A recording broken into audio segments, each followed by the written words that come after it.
All right. So we are doing what? Oh, we're welcoming you.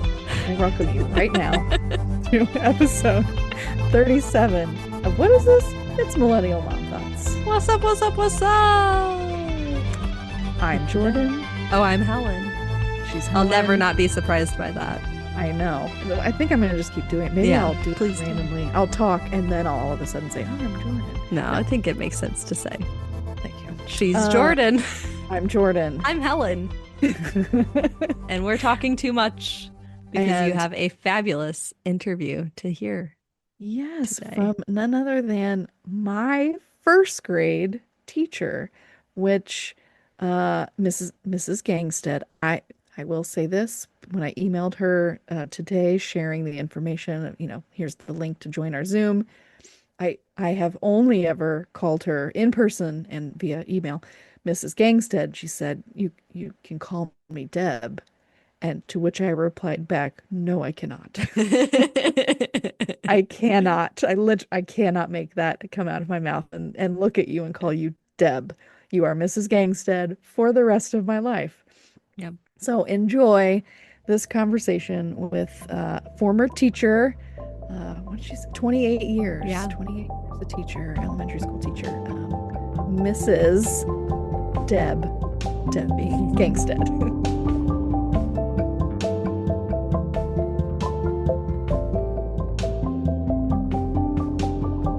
Well, Deborah Clark Gangstad graduated from Carmel High School in 1971 and earned her undergraduate degree from Purdue University and a master's degree from Ooey Pooey. Is that how we, right? Yeah. I feel She taught elementary students at Carmel Clay schools for 28 years and was recognized through various honors, including the WTHR Channel 13 Shining Star Award in 1992 and the Channel 8 I Love to Read program. She is also included in the Walt Disney Company book, Thank You Teachers, Letters Celebrating Extraordinary Teachers. Gangstad was honored for her leadership as president of the Carmel Clay Education Foundation, receiving recognition for dedication, service, and leadership in 2008. She was also named Carmel Clay Historical Society Volunteer of the Year in 2014. In addition, she served as the president of the Carmel chapter of Tri Kappa, a social service organization focused on charity, culture, and education. Her passion for education at all levels led her to a second career as executive director of the Carmel Clay Historical Society. She played a key role in opening the Carmel Clay History Museum, ensuring the community has access to the township's historical archives. And Jordan.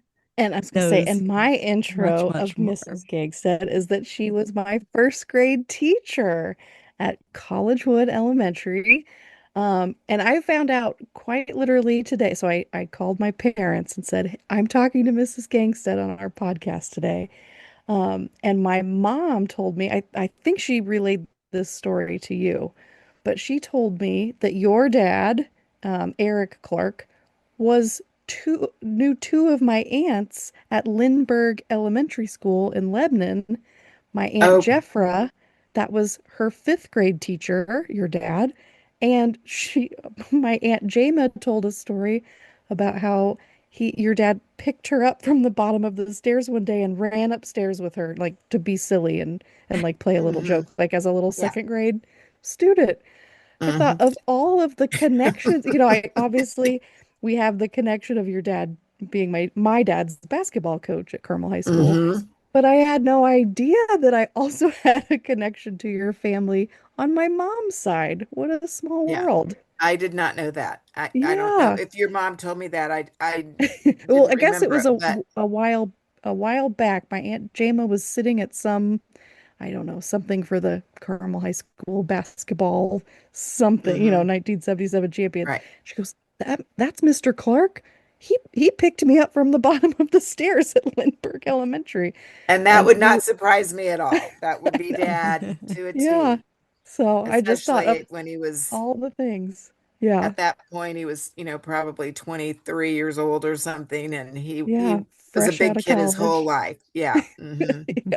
Yeah. But Helen, just in case you don't know this, it was Jordan's dad who hit the winning shot to win the state I championship just game. learned So, that last week. I knew he was a yeah, big basketball player, he but I was, it was big. And next year will be the 50th I know. wow. anniversary of that. So I know we have just moved my mom out of her home. She lives in an assisted living location now. She and dad had everything they ever got. So we have got boxes and boxes, and we've been taking a lot to the museum for, they'll have Oh, an exhibit for that oh, how 70/17. cool. Yeah, Yeah. it'll be a fun celebration. Was a Yeah. very, very big deal. And I have grown up knowing that from other people, not really from my dad. Other people are like, "Did you Oh no. know that your dad scored?" It's Yeah. like, yes, because all these people have told me. Yeah. Um, so yes, that's our neat family connection, but one of the reasons that I thought it would be so great to talk to you on our podcast is because you were a teacher for so long and saw so many things, changes in education and I'm sure parenting and all of those things.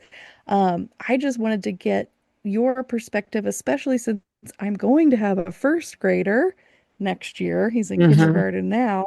And so kind of talking to you about what I know you taught more than just first grade, right? You had multiple grades that you taught. Well, I taught fifth grade for my first Okay. job. I had done my student teaching in fourth grade at Woodbrook Elementary, and then Oh.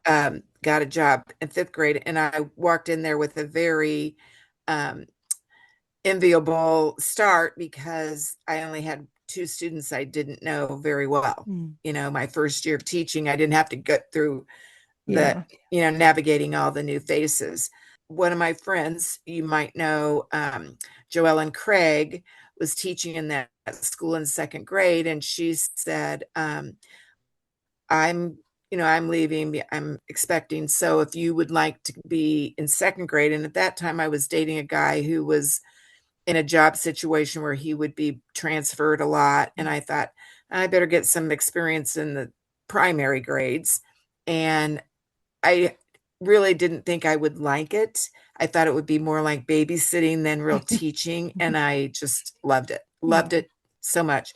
So I taught 5 years there. And then when my first child was born, I was out for 9 years and then went back to College Wood to start teaching again.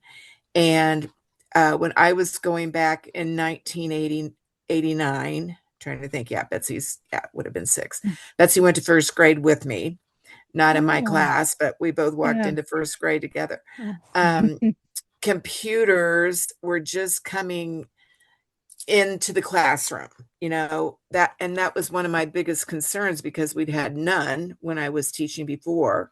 And then all of a sudden, my friends were like, oh man, we're going to all these workshops. And over this summer, we're doing all this practice getting ready. And I thought, oh, good grief. You know, I was worried about so many other things. I thought, now that's going to be the thing that's going to be the hardest. And once I got in there, it wasn't that hard. And they were used like a toy, like go back and get on the computer and play some games while I work with the other group here. Yeah. Which at the time I thought, well, I mean, it is easier. You don't have all that paperwork to grade, and run off. That is one advantage. But I wondered at the time, and I still do, you know, is it just kind of like a babysitter? Is it just something easy? Now I'm hearing that so much of the day is spent on the computer. And both of my grandchildren, I have four grandchildren in school. All four of them are bringing home their Chromebooks every night, and sometimes have things to do on them, and sometimes they just bring them home so they can mess around on them. Yeah. I don't know. I don't. And it's like so many other things. The pendulum swings so far one way. And I think we're going to realize now, to me, it seems like they're having so much screen time, they're not really developing their social skills. And I notice there's no emphasis on handwriting, which, don't get me Mm. wrong, I don't know whether, it's important that everybody makes their letters just perfect. Like at one point, some people were expecting of kids, but I don't know how my grandchildren will ever be able to sign their name unless somebody sits down and Yeah. shows them how to. Yeah. And they said, "Oh, you don't have to worry about that. You can just sign it on the computer." I'm Oh. thinking, where is the personal touch here? Right. Where do they ever?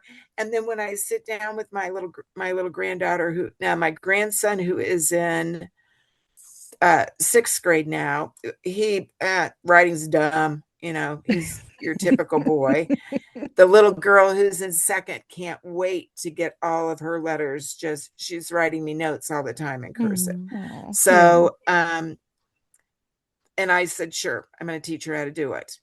And Betsy goes, she's going to look like a genius because nobody else knows how to write cursive. Right. So I don't know. I don't know the answer. I know what I feel in my gut, and I feel like social skills are getting lost along the way. Yeah.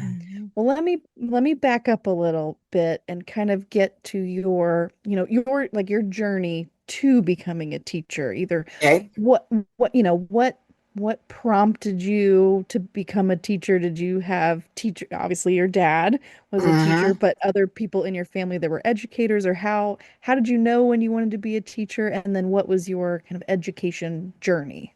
Yeah. Honestly, I knew I wanted to be a teacher when I was about 5 years old. And Oh. it was because dad would come home at the end of the school year. I had a blackboard in my bedroom to play on, and he would come home with broken pieces of chalk in one of those boxes that had a bunch of sawdust in it. And he could have given me $1 million and I wouldn't have given that box back. I loved it so much. So I would play school all afternoon and every rainy day. And we lived out in the country. I did have one friend who was across the road. She would come over, and sometimes she would be the teacher and I would be the student. And, we just play acted the whole way.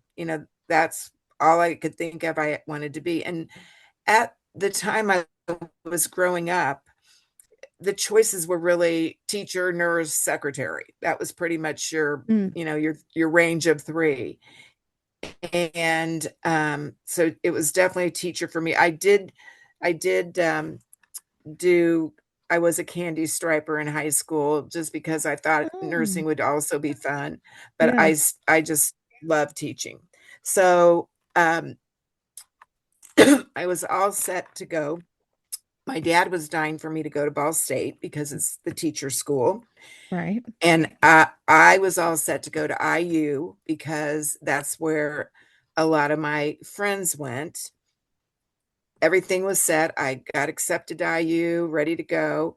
And I went down for a weekend to visit, and all of them were, they had changed so much. It was this, I was going down there maybe in 1971, in the winter of 71, and most of my friends had not enjoyed college at all. They couldn't, you know, and I said something about sororities ago. You've got to be kidding me. They're all Mhm. bitches. Blah, don't do that. And I was thinking, oh, this vision I had of college, of, going to Mhm. games and doing parties and having fun and becoming a teacher, and they were all very, and it ended up, most of them didn't end up finishing at IU. Oh. They all dropped out. So serendipity stepped in for me because I came home thinking, oh, what am I going to do? I mean, Mhm. who am I going to hang out with? I'm going to have to make a whole new set of friends. And I went to Purdue with a friend just on a whim. And all of my Carmel friends who were up there were doing what I was wanting to do and Mhm. said, oh, we have had so much fun up here and we had a great weekend. And I came home in April and applied to Purdue and got in. And my dad goes, it's not a good education school. That's not a place to go to be a teacher. And it turned out that it actually was a very good one because it was a small education department. Hmm. but they were great with science because there's so much science at Purdue. Right. And I took a lot of science classes and always loved teaching that as well. So it was a very good move for me. And, then when I came back, I was really hoping that I could get a job in Carmel, and it worked out okay. I did my student teaching there, like I said, and just moved right in. There was the man in charge of HR, it was my former elementary principal. So that kind of Oh, helped. sure. Dr. Irvin. So I really did not have much to worry about. What do I want to be? I want to be a teacher. Where do I want to Yeah. be? Carmel. And Yeah. now that being said, when my friends come back for a reunion, they go, "You never left Carmel? What is wrong with you?" And to be fair, I didn't. I did not leave Carmel, but we have traveled quite a bit and I love traveling, but I'm fine here. I it still provides, and now my kids both were in Chicago they both went to Purdue, and right out of Purdue went to Chicago, and Okay. they're both back now that they have kids and need a babysitter, and that's okay too. A welcomed return home, I'm sure. Yeah. Absolutely. So much of that resonates with my experience. I am likewise, I'm in Morton, Illinois, but that's my hometown. And I was like, I'm never moving back. I actually did grad school at IU. So I did go to Bloomington for a couple of years and then kind of just got pulled back. And now I'm back in my hometown. So there's that. But I was also always the kid playing school in the basement. My parents still have my imaginary class list posted on the door with all the ridiculous names I made up. I could rattle them off right now, but I won't. But thinking about childhood and once you got, your start as a teacher, this Jordan Ogle at one point is in your class. I'm wondering if you have any memories of Jordan as a student or at any point, but Oh, of course I now. do. Of course I do. It was that creative little soul right back there with her eyes on you the whole way. I mean, she knew what was going on. She wasn't real vocal, she wasn't chatty, chatty, chatty, but she was on it. She knew what was happening. And I just, of course, loved her parents, and they came in and for the conference, and her mom said, "Is everything okay? Because she seems like she's okay. Do you think that's all I can remember. Hey, I think she looks great." And I felt like you had a good experience. I hoped you did. And I certainly wish that you would have. The only thing I always regretted was that I didn't have your sister. And I Oh, think, you know, I can't remember if the principal changed in the meantime, yes. Yeah. and the teachers had no say on who was in their classroom, to the point where at one point during that time, right after you, I had these two people come in separately and said, "My child will not be in a classroom with that girl. I mean, we hate their family. The girls Oh can't stand it. no. These are first graders." And I Oh. said, "Well," she goes, "So get rid of that girl." I go, "That's not how this works. If you want to pull Wow. your child out, you have the option to do that, but you can't kick some other child out." She goes, "No, I want my child to have you. I just don't want that girl to be in here too." It's like, well, you go home and think about how you want to do it, because it's not going to work. We're not kicking Yeah, the other one out. that's a fun approach to the world. I will say, those parents travel through school and then ask the high school counselor to make a very specific custom schedule for their child and not to Mm-hmm. go in certain teachers' classrooms, because that happened to me all the time. Mhm. Yeah. And guess what? Didn't do it because that's not how this world works. But anyways, that's a side note. I Yeah. have I did you have the blow up alphabet people in our classroom? I feel like I The letter remember that people. maybe that was kindergarten. The letter people. I think the I don't letter know. people were in kindergarten, Do you think that but was kindergarten? Okay. we did have little puppets for the vowels. Um, Okay.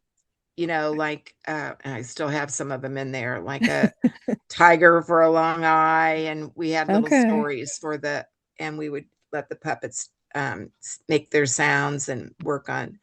I was a very strong, and Purdue really had pushed phonics, and Hmm.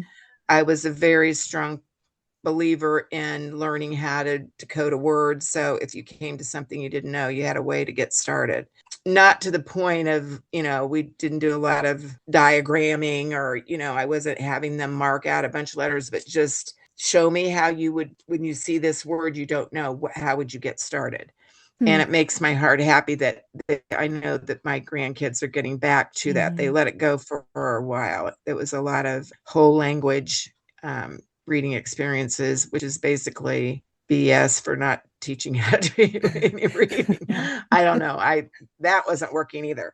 But now my little grandson I said something about, I don't know, the clock or the church or something, and he goes, "That's a blend. Did you know that's called a digraph?"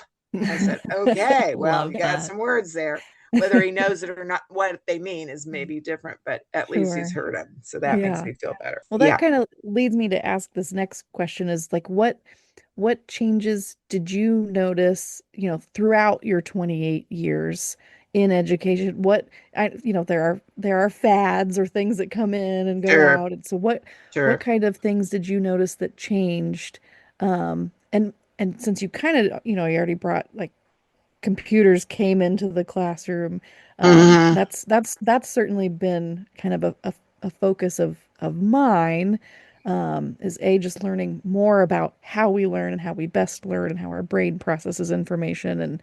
And big tech has made a big influence in Right. education for many years. But I'm just curious, for when you started, what were those changes that you noticed throughout the years, in teaching? Hmm. Um, okay, so the first 5 years, uh, before I had kids, it seemed like it was, well, first of all, a couple of political things changed in Indiana. Not counting those first 5 years, I don't remember that many, how many kids I had in my class. But when I went back to teach in 1989, I only had 20 kids in my class because they had something called A+ education or something like that. It was Governor Orr had made education a big priority. I think his wife had been a teacher, Hmm. and he had it right. When you are in a first grade class with only 20 children, it makes such a difference. Even if you add only 4 or 5 more, it's harder. I mean, you got that. Mhm. It's just like anything else. You're spread out thinner. We also had a full-time aide, and Oh, okay. it was amazing. I mean, I thought, oh my gosh, this is so much better. And I had a wonderful aide. In fact, one of them ended up being a principal. She had just gotten transferred back to Indianapolis, to Carmel, with her husband, and she was back there helping kids, tie their shoes. And I said, "Hey, there's going to be an opening and I'll be happy to speak on your behalf." And she goes, "Well, I never told you, but I've got my principal's license. I just am not ready to do that Yeah. because my kids are still so young." Yeah. "Your principal's license? Well, why do you say that? You should be up here talking. I should be back there tying the shoes." Um, but we're still very good friends. So that was a wonderful time for teaching. They had a good the teachers picked out some books that were very interesting, and we worked together as a team and shared them. Some of them were very authentic literature. I loved that little window. Then we got a new governor who basically pulled a good amount of that education money away, and then bragged that he was going to make a run for president, bragged that he had a surplus in our budget. Well, you and I both know that if you don't pay your electric bill, or you don't pay your water bill, or you don't pay your any, bill, you can have a surplus in your budget, but you don't have a quality of life. And at that point, then we Right. were going up to 26 and 27 kids, no, Wow. aid occasionally. Um, so now I've Was gotten that way probably off the track. highest, like 27? Would you say that's like the largest I think class one size that maybe year, you had? yeah, I think I started out at 25, and then kids kept moving in. And by the time I was done, I think that was the most. But for 27 first graders, especially if you've got 2 or 3 special needs, that's a full It's a plate. big class. Yeah. Yeah. And um, I had one little boy who was very bright, and he was back there. He'd have his work done, kind of looking at me like, okay, what next? What next? And I said, okay, finally, I just set him down and said, here's the deal. You do not have to wait on me. You can go ahead and do something else. You've got your work done. And he goes, well, what do you want me to do? I said, what do you want to do? He said, well, I really want to read. And he pulls out, I can't even remember. It wasn't Harry Potter, but it was a book that was as popular as Harry Potter, about a 4th or 5th grade level. I said, bingo, you go for it. And he said, you mean I can read at school? I go, yeah, I know. It's a very strange thing that you can do that. But those kids can keep themselves occupied. They will keep, and he would get up and go over to someone and say, hey, you better sit down and get busy because it's all in 10 minutes, the day's going to be done, or we're going to go to recess or something. And he was like having a little aide right there in my Saying he was classroom. your co-teacher. And the kids listened to him because he did it very nicely. He wasn't a little Aw. jerk about it. And then if they didn't listen to him, he just went back and sat down and read his book. I've got my book. And then once that happened with him, I had 2 or 3 other kids who were similar, and they said, can we read after we get our work done? I go, of course you can. So, once you give them a little bit of freedom, as long as they're doing it right, and those kids did, it made the whole atmosphere changed. But I think then we went through a time too, especially toward the end of my career, some of the reading material that they chose for, I mean, I don't know, they go to these book companies, and I don't know whether it's the price of the books or how they figure it out, but they will have a faculty reading, advising group, and then they just do what they want to do anyway. And I served on it one time, and we all turned in one book, and they picked out another one. So I said, why are we wasting our time here? This isn't making sense. What had happened, and my principal, this was my last school, and now I'm an old bag. But my principal, the year before when we opened, I went to West Clay Elementary School to teach. When we opened the building, it was the last year of the reading series. And the school said, we're not going to buy a whole set of books that we know we're just going to get rid of next year. So you can take your money per child and make your own reading program. And I looked at my friends and said, this is awesome. We can work together and get, so many classroom sets and just rotate them. Let's do this. And we picked out lots. I mean, I know we had lots of classic books, beautiful illustrations, just some very rich literature. And I loved that year. It was just great. And we had some of our highest reading scores that they'd had for a while. That school was new, but in the district. And I think they were going, oh, we've got a great staff. Well, I hated to tell them, it was really the kids were just engaged. It made sense. The next year we got the books that everybody else got. They went to a new series, and they were horrible. I mean, just it was like every illustration was an animal who talked like a person, but it wasn't really an animal, looked kind of like an avatar thing. It was just awful. One day this little boy goes, why in every one of our stories are animals talking like people? Because is this all make believe? And I said, yes, it basically is. You're right. So I said, here's what I'm going to tell you we're going to do.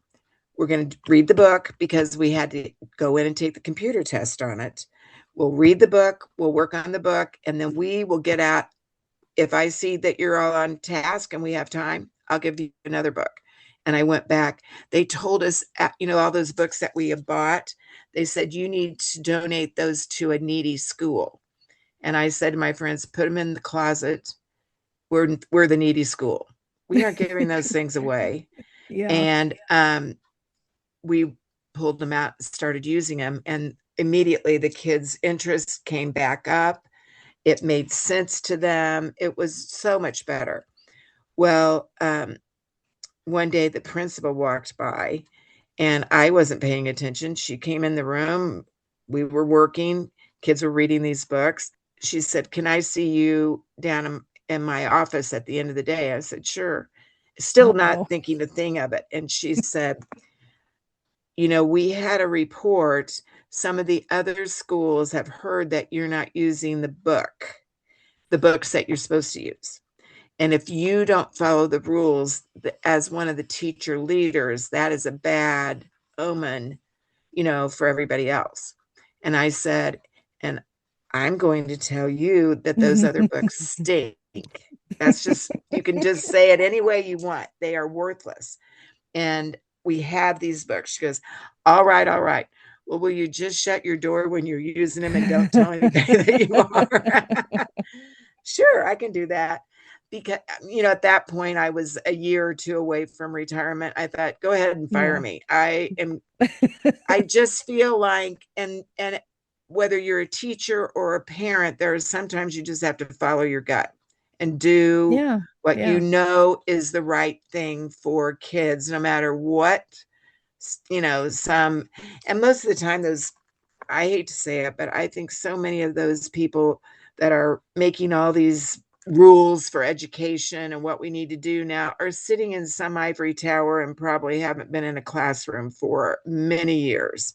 Right. If and to that same end, that was one of the things I will say Dad was good about. He was a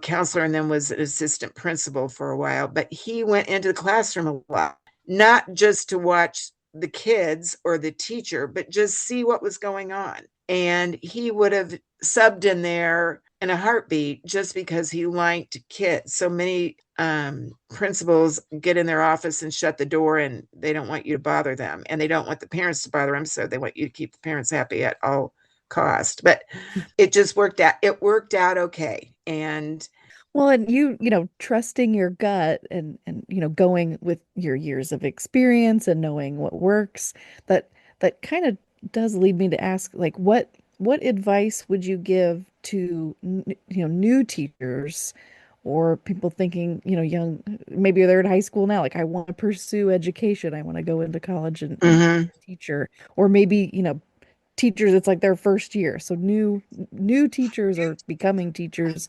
what advice would you give them for anybody that's wanting to go into education now?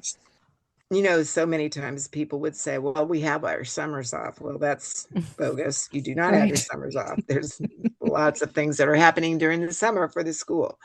But I think that if you wanted to become a teacher, you should try a lot of different child center activities, whether it be teaching kids swimming lessons or whether it's babysitting or whatever. You need to be around children to know they they are what they are, and there are Mhm. times when they're going to be very upset over something you don't even really understand, what the problem is, but you need to figure out what the problem is. And sometimes there were kids who they had a really tough life at home and they would be all wound up before they ever got to school. This was kind of their place to relax a little bit. And if somebody pushed them or, just maybe even inadvertently pushed them, they were ready to fight because they had all that built up in them. So there were a Mhm. lot of times that we were letting kids, and when I had the aide, I'd say, you know what? I just think you need some fresh air. Let's go out and have a run, and we'll time you. We'll let you go run around the playground a few minutes. And I I just think you just have to have in your gut, that's this child needs to be loved, or he needs to work off some steam, or sometimes he just needs to be by himself where it's quiet. And it isn't necessarily meanness that you're doing it. See, I think discipline is really a form of love, just Mhm. that you're keeping him within a boundary, not the Yeah. strict, you will not talk, you will not, but just, there's some boundaries here and you can't go too far out because it's not safe for you or the other kids. Hmm. And I feel the same way about our society now. I mean, I think there are so many mixed up people. I can't even fathom what some kids live through. Mm. And Yeah. it's just, it makes me really sad that they do, but they do. But at the same time, when you're the teacher, you got to educate while you're there. Hmm. One time, my husband and I were at a party, and I love the guy who said this, but I thought, never been a teacher, I can tell. He was complaining about education and how it had just simply fallen apart. You know, teachers don't know what the hell they're doing, blah, blah, blah, blah, blah. And I said, well, what would you do if you were a teacher? How would you change it? He goes, I would run it like I run my business. I would sit down and say, this teacher isn't any good and I'm going to fire him. This teacher is good and I'm going to give him a bonus. And, I would just run it like a business. He had a brick business. And I said, okay, well, let me ask this. Let's say you have your brick suppliers and they bring bricks to your business and they aren't the right color, or they're broken, or they're not the right quality. He goes, yeah, well, I fire that supplier. Go, yeah, public education takes everybody who shows up at the door. And we spend the rest of our year trying to get that brick just as good, as just as nice as we can get it. And it doesn't happen quickly. It doesn't happen easily.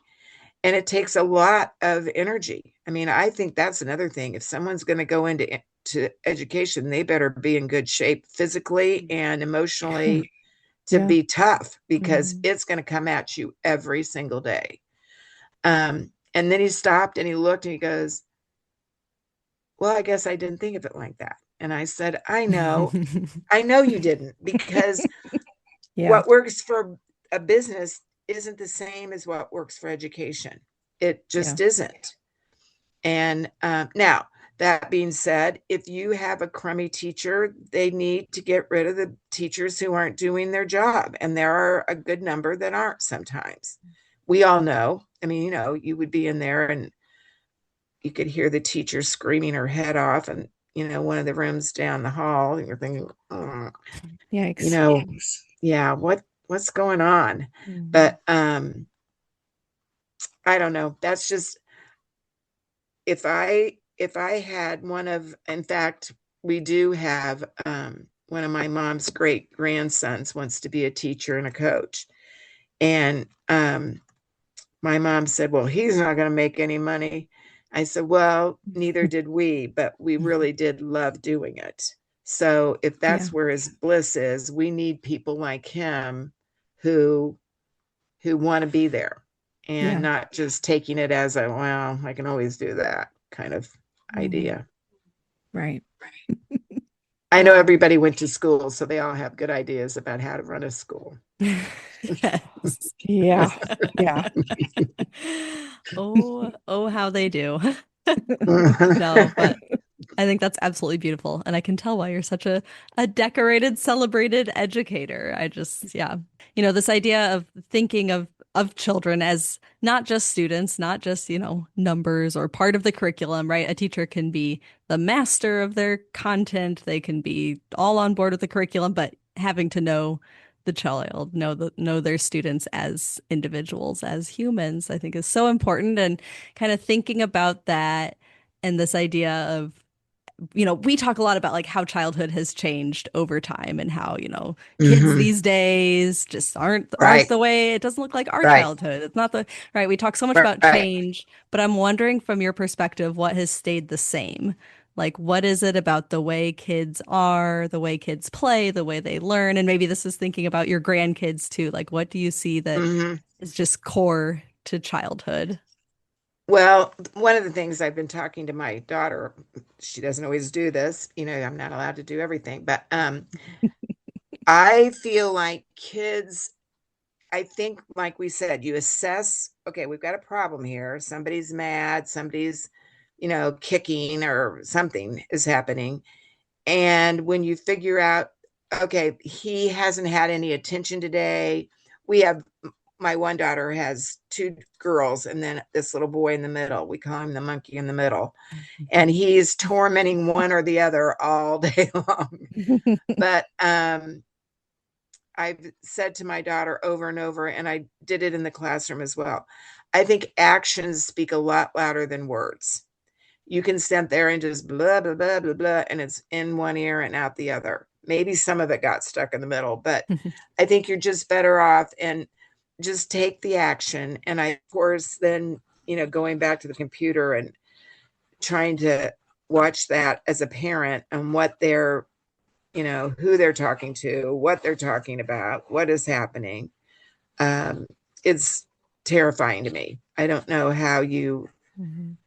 how you handle it, but I just know it's going to take an extreme amount of effort on the part of a parent to keep that.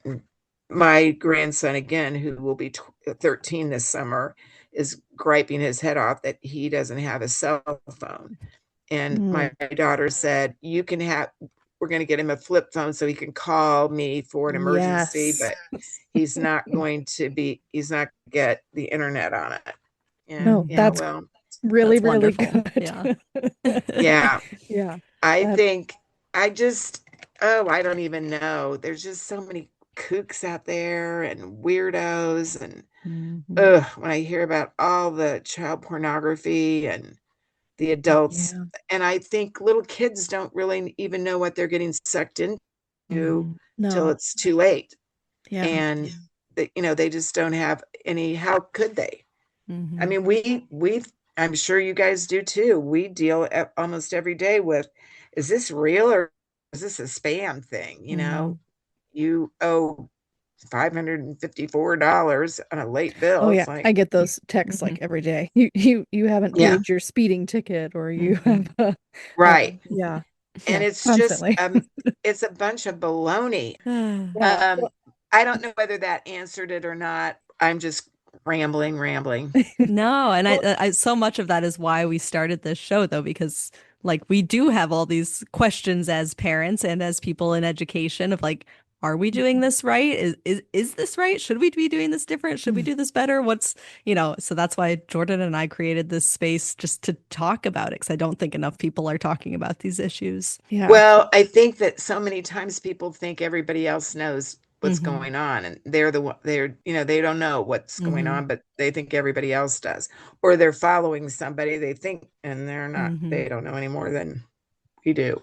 Yeah, I think that's I mean, I think what got me into my advocacy, which I never I never would have pictured um going and like seeking out opportunities to speak in public or talk to other adults and let's have them join events. I've started like a book club, and I've Hmm. shown which Helen attended one, a documentary about the harms of social media here in my town. I've been showing that a few times. um, and kind of like what you said, it's really hard right now to parent in this kind of digital age where Absolutely. everything is online and it's scary stuff that's online. I just kind of going even back to play. Can you talk about, we talked about recess even a little bit. Can you talk about like the value of play, like in childhood, or how you would maybe incorporated play into your classroom? Right. Well, couple of things. There were times when we I would say to somebody, I see you horsing around back there. If you don't get down to business and get your work done when everyone else goes out to play, you're going to be doing work. Get up and get Mm. your work done. So I did use it as, it's kind of like what my daughter uses her son's switch. It's what she can pull away from him whenever he's misbehaving. Mhm. You're not going to use switch for the day. But then I realized that was also penalizing myself, because if that little kid didn't get out and play, he was even a bigger mess. So sometimes we'd have them go out and run a few laps and then play a little bit and come back in. I always would say, I'll take recess duty, because a lot Mm. of teachers would say, oh, and it wasn't always the old ones. Some of the brand new ones, oh, it's too cold. I don't know. I didn't wear my warm coat. I'm not going out. And I said, then your kids will be a mess by the end of the day. We would always say, get them out there and Mhm. let them get the stink blown off of them. They need to get out and play. And just getting your coat on and your boots, if you brought them or whatever, that's exercise in itself, and getting them Mhm. outside and letting them getting fresh air. They always came back in better. And Yeah. I hated it when it was pouring down rain and you just couldn't go out, because I thought we're going to have a long afternoon. But sometimes we did some things in the classroom to try to have fun instead. The one thing that I will go back to one more time, you guys have good common sense. Just look at your situation and make a call, and don't try your best not to get sucked into everybody else's, you know, razzmatazz, because they're all going to give you a lot of stuff. Well, I wouldn't let my kids do that, or I disagree with Mhm. that. And stay in your lane, do the best you can with your own kids, because they're going to take all your time. You don't have time to be worrying about everybody else's kids. Yeah. I don't know. I wish I could wave a magic wand and make it really easy.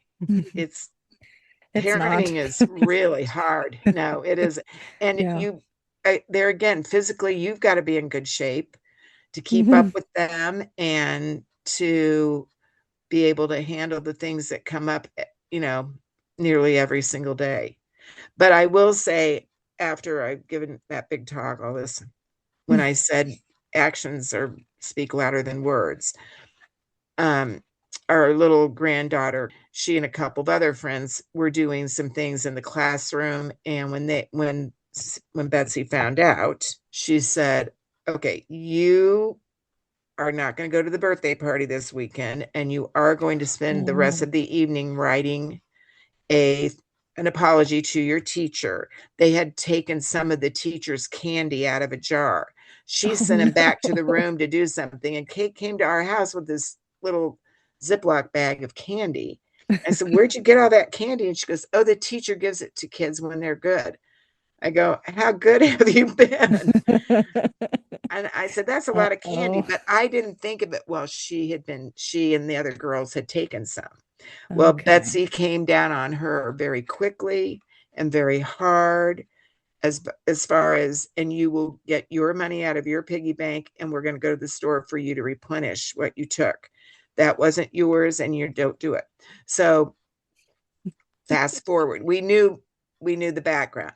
So fast forward to Easter Sunday, my one daughter is divorced and her kids were with their dad, and we had Easter candy out for everybody.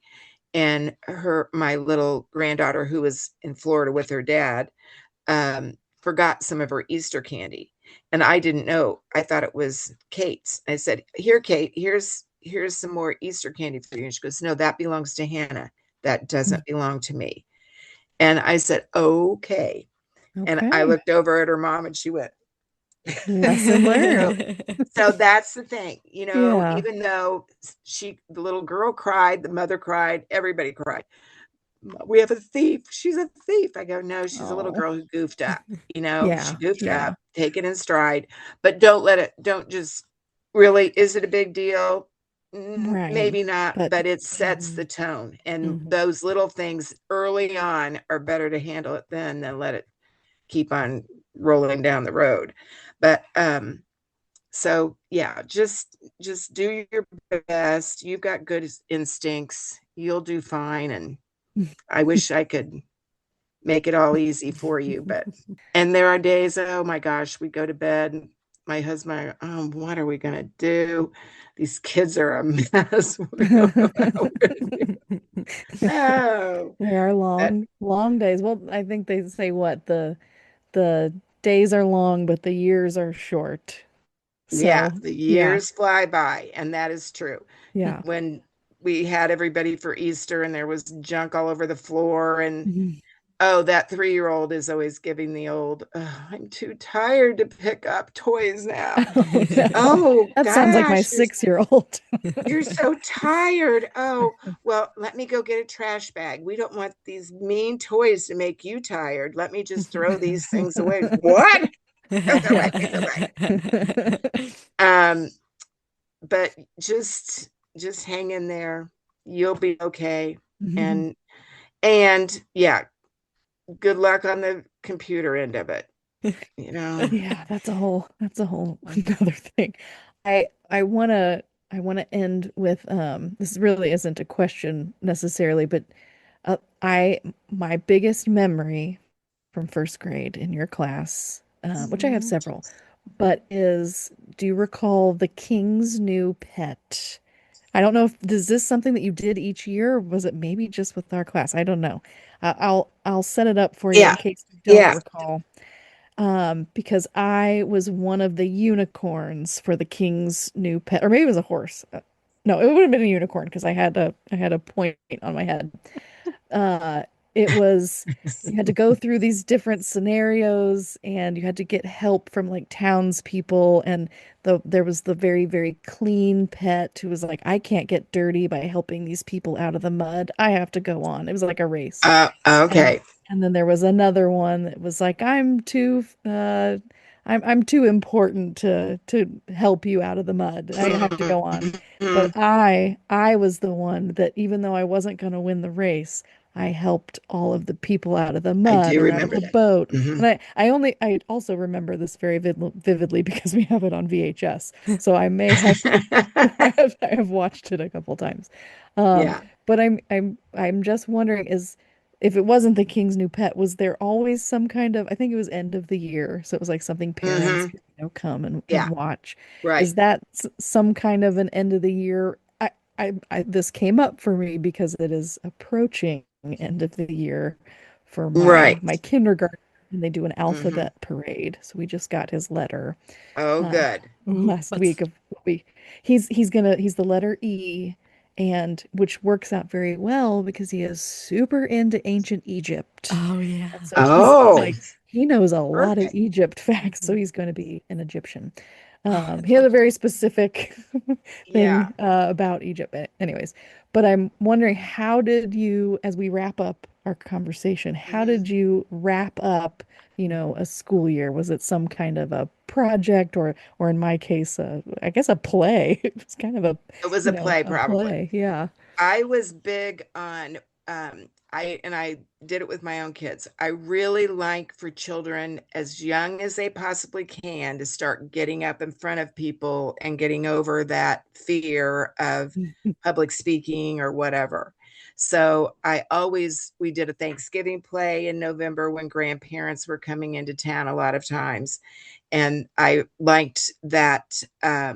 I do remember now that you're talking about it. I think it was something different every year, but I remember Okay. that one. And it was basically, you know, helping out your fellow man kind of Hmm. idea where we all need to make sure we think about that sometimes. And that goes for adults as well.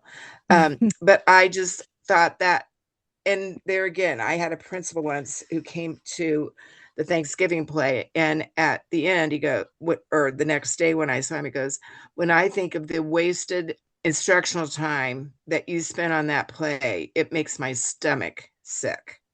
And I said, "Well, What? let's just sit Oh, right here and let's talk about what we did learn. yeah. Besides learning about the first Thanksgiving, we learned about how to listen to the other people, learn your lines, be at the right place, do Hmm. the right thing, get up in front of people, and get over your fear of public speaking. Um, and more than anything, we had kids doing sets. We had it utilized Art a lot and of, yeah. yeah, so many different skills. And he said, yeah, but just think of just the time they could have been doing so many other things more important. And I said, I can't think of one thing more important than that. And their grandparents are there to watch them. Do you think they want to watch Right. them sitting at their desk working on a computer? I mean, that's not exactly what they want to see either. Well, to that principle, I just turned 40 and I remember my first grade experience of the end Yeah. of the year play. So Yeah. it was worth Well, it. I'm not going to and even at that point, that was kind of my final decision to move to a different school. And my husband goes, "Are you Mhm. crazy? Do you know how many boxes you have to pack up and move?" I go, "Yeah, but I thought I had about 8 more years left. It ended up I only had 6, but Yeah. I thought it's worth it. I want to go out. I did not want to stay in education till I hated it and people Mm. hated me. And we see Yeah. those people who hang in there too long. Yeah. And I thought this will be a good way for me to spark up and do some new things. And then after I moved all those boxes, I thought, what was I thinking? But you know what? I always stuck with doing those same kinds of plays and activities because I think that makes camaraderie and teamwork. Yeah. I wanted to also tell you very quickly, when we started that museum, the first I meeting know I we didn't went even to, touch on the museums. it will just be quick. It's not that big of a deal. But when we first sat down and started talking about the museum, all these, big construction guys, the owner of the company, and you I don't know, the electrician and the plumber and blah, blah, all these lighting people. And the guy running it, who was such a pompous person to start with, because he was too good to get dirty himself. But he said, let's go around the room and introduce ourselves. And so we went around the room and everybody was introduced and I was last. And I said, well, my name is Debbie Gangstad, and I was a first grade teacher for 28 years. And you could see them all look at each other like, oh my God, she Oh no. doesn't know anything. I said, and you know You what the know best thing everything. is? The best thing is, I've noticed that after all my years with first graders, adults aren't all that much different. And we'll really have a lot of fun here, I think. But I started listening and listening and listening. And we'd go to one meeting and they'd say one thing, and we'd come to another meeting and they'd say another thing. Oh, that got cut. What do you mean that got cut? Well, it got cut. Well, who cut it and why? They'd look at each other like, well, I don't know if I can even say. It's all a bunch of smoke screen. And I just kept asking questions and asking questions. Now, the like anything, whether you build a house or a museum or whatever, it isn't perfect, but a lot of the things that we would have let be cut if nobody would have asked a question Mm. remained. And I'm so glad after I got the hang of it, you could tell who was really forthright and who was a bunch of hot air.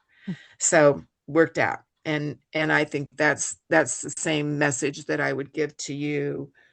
Just keep your ears open. And when you realize that, that teacher, I don't think you're always going to have a teacher you love for your kids.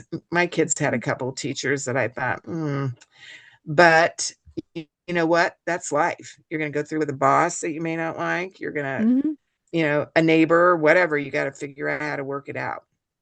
And they did, and they weren't teachers that were going to harm them. I just didn't feel like they had the best year ever, like you wish. But Different personalities. Yeah, but you're right. right. You are going to encounter that literally forever, and you have to figure out how to work with things that you don't prefer and figure out how to navigate that. So, And your yeah. kids will come home and tell you this, she's so mean. And then you're just like, well, let's talk about it. And you listen. And then Yeah. pretty soon they get up and go the next day and they're okay. Yeah. I appreciate I appreciate that you're just keeping the dialogue open. You're smart to talk to each other and to talk, around your town. I don't know, how big is Morton? How many people are in Morton? It's 16,000-ish, I 16, think it's 17. 16 Okay. to 17. Yeah. Yeah. Okay. So it's a nice sized town, but it's not huge. So Yeah. you can make a real impact if you're talking to a group of, 10 or 15 or 20 or 25 Trying. people. Yeah. Trying to. Yeah. Yeah. Just keep your door open and keep listening, and you can get it together. Yeah. Trying to make change locally and even at the state level, which learning state government is a whole nother Yeah. Talk that's a whole about nother smoke episode. screens. Yeah. Yeah. That is a Yeah. whole nother thing. That's a whole nother And the thing episode. is, those guys who are in charge of all that money for the schools don't have a clue what they're even talking about half the time. Sometimes And when you it's say, that is there a way. teacher on that committee? They're like, well, why would we put a teacher on here? Yeah. Oh my Just goodness. because I go to the hospital once in a while doesn't make me a doctor. So put a No. teacher on there so they can help you. Right. Absolutely. Oh my gosh. Well, Mrs. Okay, Gangstad, Yeah, ladies. well, I thank love you so I love much. that you were willing to come on and talk to us. I love the family connection that I learned that we Yeah, had me too. with your dad and my aunts and Lebanon, which Lebanon's about, I'd say about the size of Morton. So, yeah, Probably. really appreciate you taking your evening to come chat with us and share your experience and advice. And I think it'll be great for other people to listen to too. Mhm. Yeah, Yeah. thanks. Thank you That so much. little school, dad was the only man teacher in that school. He was right out of college. Those little women just took care of him left and right. Well, And it's on the way home, he yeah, was he was upset. He had to go out there to work. He wanted a job in Carmel, and they didn't have one. yeah, So he worked in Lebanon. It's about 40 minutes from where we lived. yeah. And he said the last day he found out he got a job in Carmel, so he resigned. And the last day he cried the whole way home. Oh, And well, he's seen a lot of those people since. One other kid came up and said, we were at Wawasee. And this older man came up to dad and said, I know you don't remember me, but I was on your sixth grade basketball team. And oh my yeah, dad did gosh. remember him. Yeah. Well, Yeah. the last piece my mom shared was that the lunch ladies apparently took great care of him and sent him, well, they did like homemade food in Hmm. school. And My I can mom attest said to they that because sent he'd come home with home meals. yeah, yeah. Oh. Like, My mom was so happy because they paid $88 or something, or $80 for their rent. And she said, we sometimes didn't have enough money other than a peanut butter sandwich. And here comes your dad with a gallon of to soup and go meals. a Yeah. bunch of fried chicken. We're like, woo, Yeah, life so is really shout good. out to Lindbergh School in Lebanon, You Indiana bet. for helping You bet. to feed the Clark Our family. family. It was touch and go. And you can Oh my tell, we gosh. really still need it. Hey girls, Oh. thanks so much. Thank Yes, Hugs to you. thank both of you. you across the way here, and take care of Yeah. those Hope kids. hope to see You'll you have again fun. soon. I hope so. Yeah. Bye bye. Bye. See you. Bye.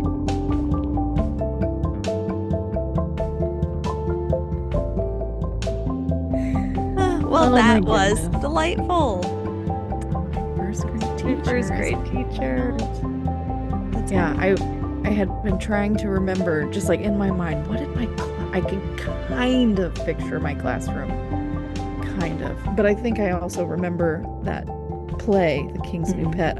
I remember that space because we have it on Yeah. tape. Yeah. So yeah, Mm. and I ultimately was the King's New Pet because I- I was Of course kind you and were, helpful, bright-eyed Jordan. and I know that's why she Yes. called me Pride-Eyed. Oh my No, that goodness. was wonderful. And the whole conversation made me think, I've just been thinking a lot about the actual role of policy, like curriculum and Mm, policy and governance yeah, outside of like a teacher's what is and isn't in their realm of control. And right. I Yeah. think this is coming up because that's the class I'm teaching this semester too, but that's just yeah, yeah, just hearing through her experiences how many of the things she remembers have to do with the decisions made for her, right? Or made Yeah. for her classroom. When she Um, knows what works yeah, best. yeah. Gosh, It the just resonates a comment lot about with, like yeah, wasting time doing a yeah, play when right. I mean, clearly I remember it A because it was fun, but Hmm. it was team Yeah. building and it was I had to memorize lines. I'm in first grade and I have lines to memorize Hmm. and then say in front of not only the whole class, but like all the parents and grandparents whatever were invited to this thing too. So it's a room full of people and a little first grade self, well, 6 or 7 year old is getting up there and having to say all these things. So, yeah, I wouldn't say that was a wasted No, amount of instruction. That just, I suppose, speaks to like probably some state test or national yeah, test. It's like it's right. testing time, and we Yeah. can't. And that can be a whole nother episode That of it could and probably that could be should. many episodes. But Yes. yeah, just her Yes. going with her gut and knowing Hmm. what works for kids Hmm. and what works for teaching. And you're right, having to kind of navigate administrative, Hmm. mandates or instructions Hmm. that maybe go against what is best in Yeah. in the classroom. Yeah. So, It just sounds very familiar to the conversations we have around technology now, but it's like, oh, yeah, it's all these have always it's been ongoing conversations, but here's the specific piece right now. So right. once again, glad to have this space with you, Jordan, to talk Yeah, it out and also to meet wonderful people from your I life. know. One of these days, I need to start bringing on some Helen guests. I have no I know idea you what my will. first You grade will. teacher is up to. I Oh. suppose, go do some Facebook creeping or whatever we do in this day and age. But I know. until then, Yeah. any final thoughts you want to share with our listeners? Yeah, it's just bringing up a lot of things because I'm about ready to enter in this world of my own child is going to be in first grade. And so thinking back to she knew me as the age that my son Yeah. is and Yeah. that's just a That's very so cool. strange Hmm. experience, but neat. And I like that. And we started talking about this before we were recording, but the fact that we have a family connection through Hmm. both my mom and my dad. That is I, wild. Yeah. I don't, yeah, I'll just briefly share her dad, Eric Clark, taught and coached at Carmel Clay Schools, Carmel High School, was my dad's basketball coach in high school. And my dad, whose nickname, by the way, I haven't shared this on the Mm. podcast. All of his friends, people know him to this day as this nickname, Poop Ogle. Oh no. And the origin, not it's not bad, but I guess it was so my dad's one of five. He's the middle, and it was something like little poop. I don't know. He doesn't even maybe fully Yeah. know the origin, Wow. but that it Poop stuck, and ogle. so he's Poop Ogle, and so there are people like you mean Poop Ogle? That's your dad? Yes, Poop Ogle is my dad. So that was especially in high school when some of the teachers Incredible. that knew my dad. But anyways, her dad, Eric Clark, who's the activity center at Carmel High School is named after Eric Clark Center. Um, was his first year, like she said, he wasn't able to get a job. There wasn't an opening in Carmel schools, and so he worked in Lebanon, which is about 45 minutes from Carmel.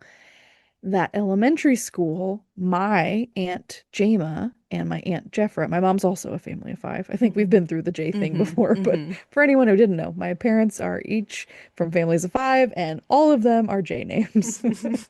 So my Aunt Jeffra and Aunt Jama went to Lindbergh school or elementary school, and Mr. Clark, her dad, was my Aunt Jeffra's fifth grade Wow. teacher.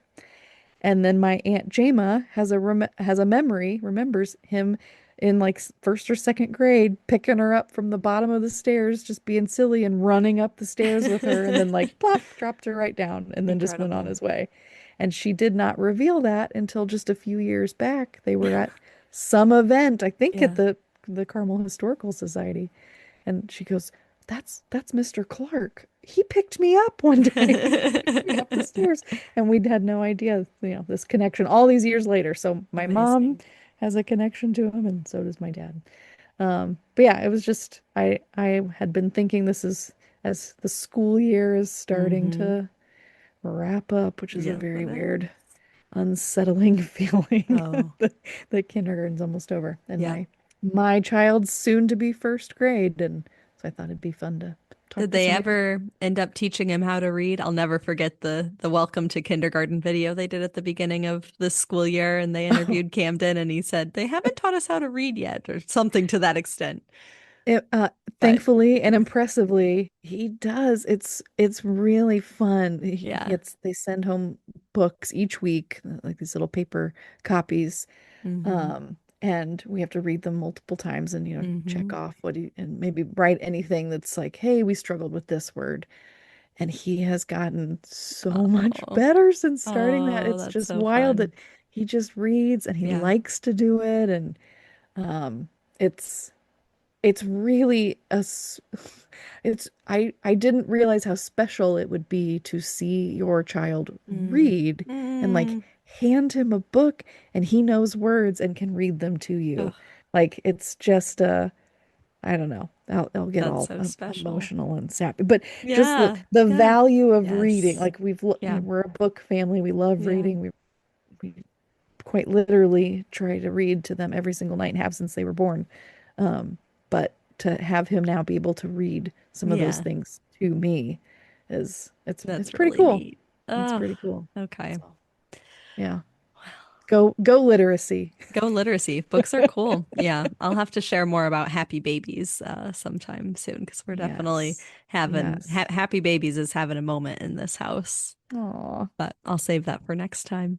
yes. Well, and with that note, I suppose we can say, uh, get out, get outside, go It's out there. gorgeous. Go It's right now. I don't know what time it is when you're listening to this, but go you might outside be right driving now. the car right now. Open the window. Yeah. Open that window. Get that fresh air in there. It might be raining the next several days, but yeah, a little rain It'll be doesn't a hurt. nice fresh rain. Yeah, it'll smell wonderful. That smell of rain that's Oh, coming.